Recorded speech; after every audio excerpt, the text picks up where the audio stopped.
अपने समस्त मैथिली श्रोता के लेल एक बेर पुनः एपी प्रोडक्शन लक आबि रहल छथि मैथिली देवी गीतक अनुपम संग्रह, जाहिमे अपन सुमधुर स्वर देने छथि मिथिलांचलक उभरैत गायक मुकुंद मिथिलांचल आ गीत से सजने छथि रवि जी। तो आओ सुनल जाओ। हे माँ किया लगबै छी केवारी, भगवती अब गति दिया, सदा सुमति घर होय, अन्न धन लक्ष्मी भक्ति श्रद्धा, भार्या योग्य सुत दे।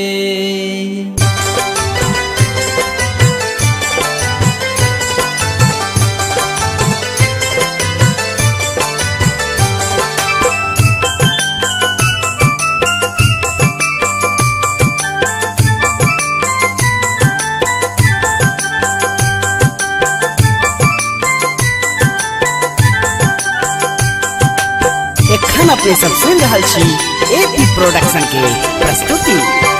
जन्म जन्म के माँ हम छी पुजारी, जन्म जन्म के माँ हम छी पुजारी, आयल छी आहक दुआरी। हे माँ किया लगबै छी के बारी, हे माँ किया लगबै छी के बारी।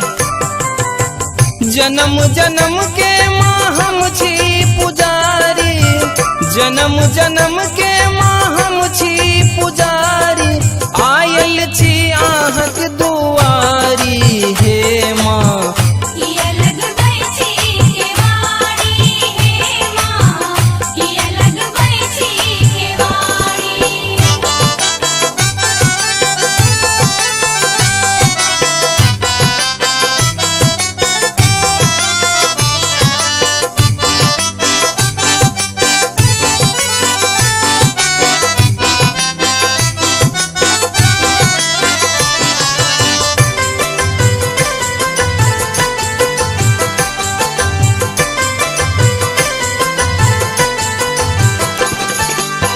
दोषी अज्ञानी अधम अपराधी, आही शरण में अपन जिंदगी साधी।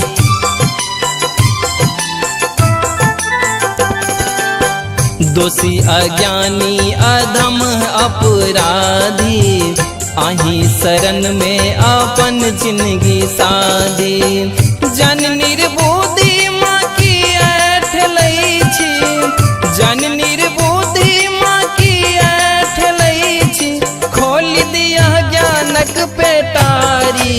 हे माँ किया लगबै छी के बारी, हे माँ किया लगबै छी के बारी।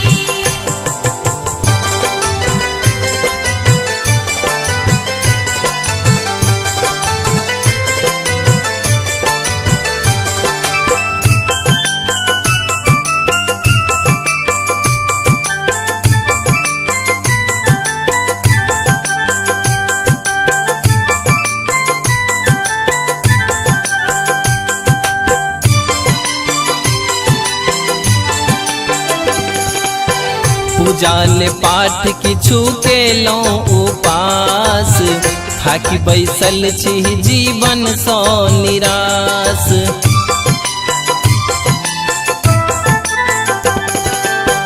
पूजाल पाठ किछु केलहुँ उपास, थाकि बैसल छी जीवन सँ निराश। केवल स्नेह के माँ हम छी पियासल, केवल स्नेह के माँ हम छी पियासल, ने चाही महल अटारी। हे माँ किया लगबै छी के बारी, हे माँ किया लगबै छी के बारी।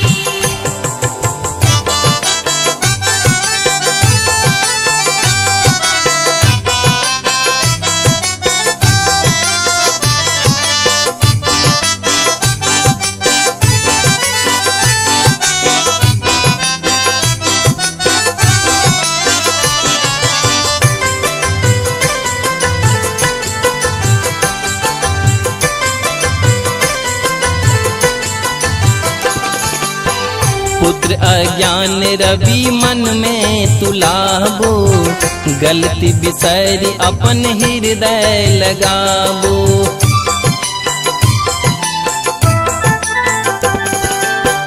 पुत्र अज्ञान रवि मन में तुलाबो, गलती बिसरी अपन हृदय लगाबो। शरण लिलोह से बल मुकुंद मिथिलांचल, शरण लिलोह से बल मुकुंद मिथिलांचल, देखो नयन उघारी हे माँ। की अलग बैठी के वाणी हे माँ, की अलग बैठी के वाणी। जन्म जन्म के माँ हम छी पुजारी, जन्म जन्म के